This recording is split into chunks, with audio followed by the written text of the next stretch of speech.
was tremendous tonight. Swarmed the ball, stopped the run, harassed the quarterback, created a lot of turnovers.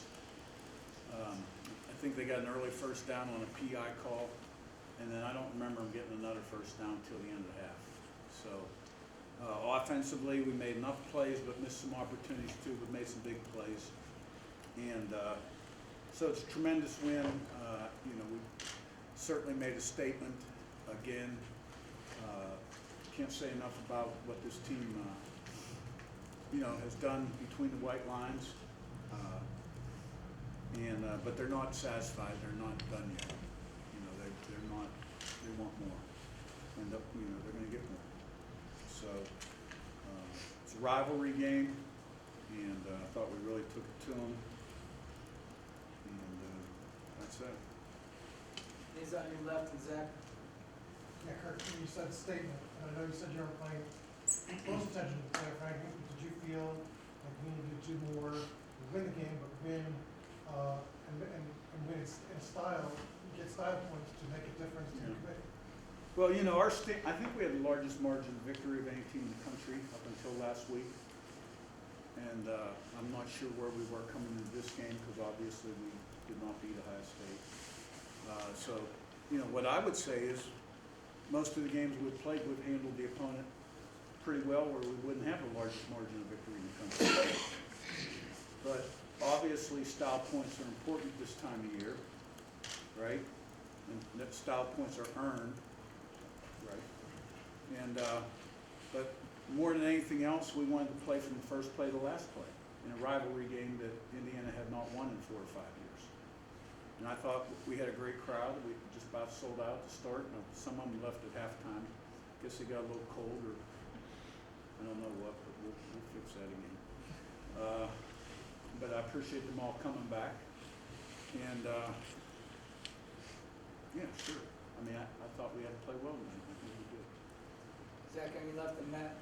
Curt, I know you say you're not paying too close of attention to the playoff, but as other teams around the country have kind of dealt with upsets and close calls and things, I recognize you guys would have liked to have won last week, but just what has allowed this team to just be so consistent when it's had the opportunity to really roll up big numbers, to win decisively, to just kind of consistently not leave a lot of doubt, I guess? I just think we have a lot of older guys that have made a lot of plays throughout their career consistently, and they're very consistent people, high character. They have a very consistent standard of performance.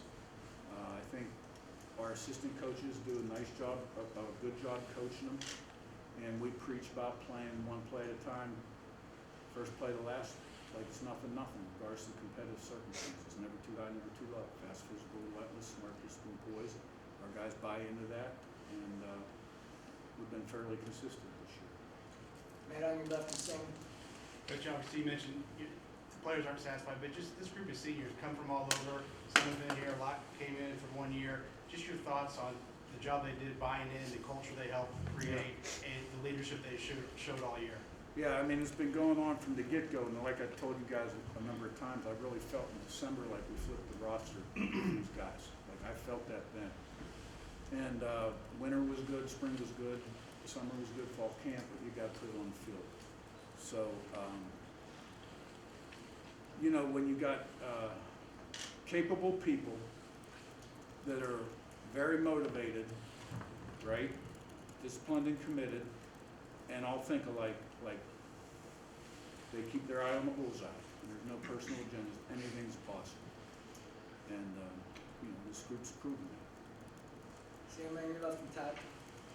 Coach, defense played outstanding. Jalen Walker had interception, a couple pass breakups, and forced fumble. Can you talk about his performance? And on the other side of the ball, Curtis Rope has a single game record for touchdown passes.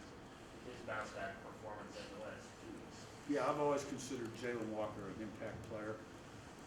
He's a will linebacker that can fly, run and hit guy from Richmond, Virginia. He made some huge plays for us at JMU. And he's got a nose for the football, and nobody likes playing football more than that guy. And, he's a tough guy to block, and he can do a lot of things. He's a great athlete. And Curtis, he got sacked once or twice early in the game, and going, kind of got it humming, and he was right on the button. And we were getting some yards after the catch, protection shored up, so it was good to see that offense scoring points in bunches again. Count on your left and Jim. Curt, I know you're not a guy who likes to reflect much, but we've asked your players all year about what the ride has been like for them to be with you. What's the ride been like for you to be with them, especially your James Madison guys you brought with you? How do you kind of appreciated what they've been able to do for you? And I mean, truthfully, I've taken kind of a business-like approach to it, and I've been with those guys a long time, so it was kind of like business as usual. You know, I've been seeing them do it for such a long time, and then you add all the other ones, the Curtis Works and the Justice Allisons and the Miles Prices and Keyshawn Williams and West, and I'm going to forget somebody, Asbury and Jones and Pawn, all those guys.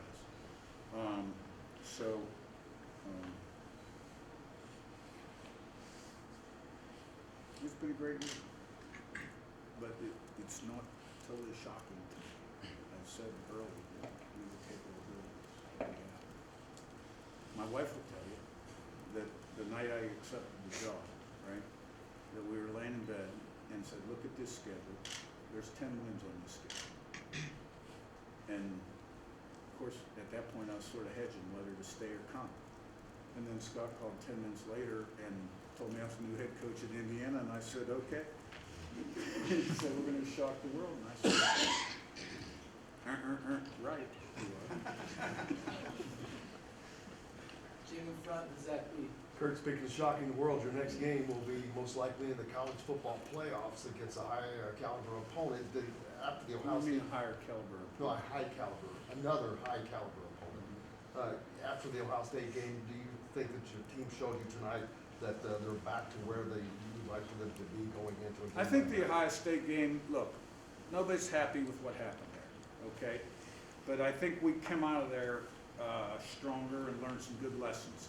And I'm talking mainly about the crowd noise and how to deal with that particular, on the road with that kind of crowd. So, the first round's played either home or at somebody else's place, and then after that it's played on a neutral site.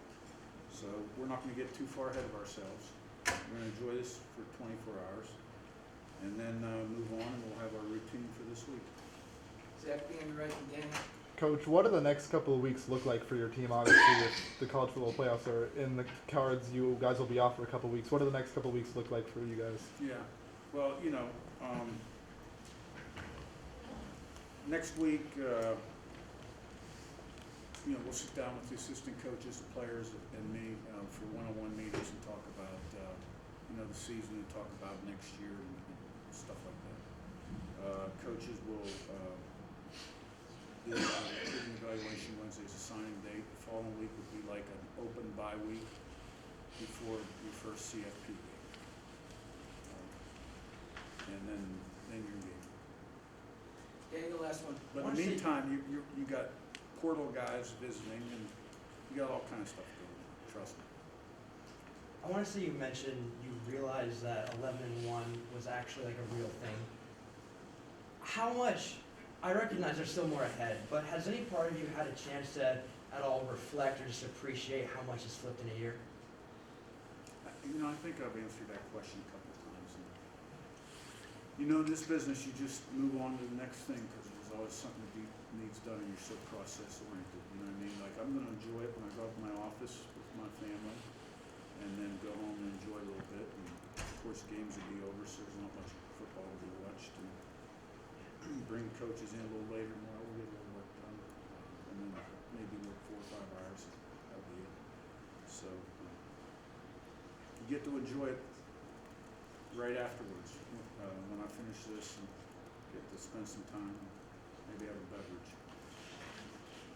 But at my age, it's 1 or 2 beverages. All right, thanks, guys. Thanks. Thank you.